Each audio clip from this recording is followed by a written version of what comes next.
notre développement réel. 2024 a été une année pleine de défis.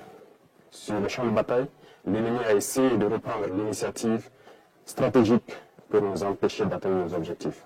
Mais grâce à nos vaillantes et résilientes forces combattantes, nous avons pu maintenir le cap et toujours garder l'initiative.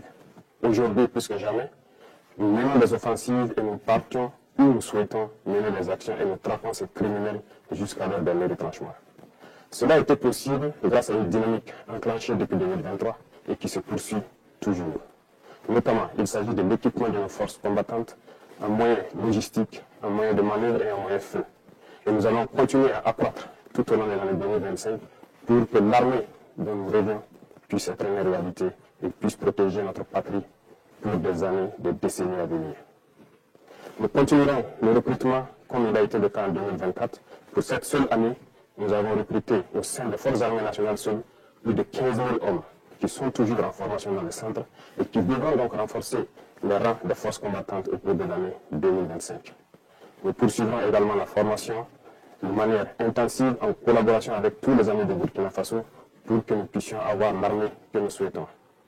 Sur le volet de maillage du territoire, plusieurs unités ont vu le jour avec une armée qui est la Brigade spéciale d'intervention rapide et nous continuerons de renforcer les capacités de toutes les armées pour faire face à la menace actuelle et les menaces à venir.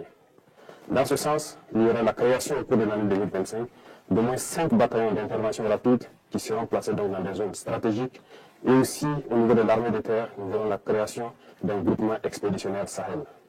Tout cela dans l'objectif de pouvoir densifier les champs de bataille et de reconquérir la totalité de notre territoire. Au niveau des forces de sécurité, le réajustement va se poursuivre de manière stratégique et nous souhaitons que ces forces puissent s'adapter de manière intelligente et avec une grande flexibilité à la reconquête du territoire pour pouvoir combler les interstices et les couloirs qui pourront servir donc à ces criminels pour s'infiltrer. Nous poursuivrons donc les efforts avec l'accompagnement du peuple pour mettre à niveau toutes nos forces combattantes et pouvoir mailler et reconquérir l'intégralité de notre territoire. Et pour ce faire, les infrastructures routières sont très importantes pour accompagner la reconquête du territoire. Au cours de l'année 2024, plusieurs projets ont vu le jour, notamment en matière de construction de routes tant dans nos villes que dans nos campagnes.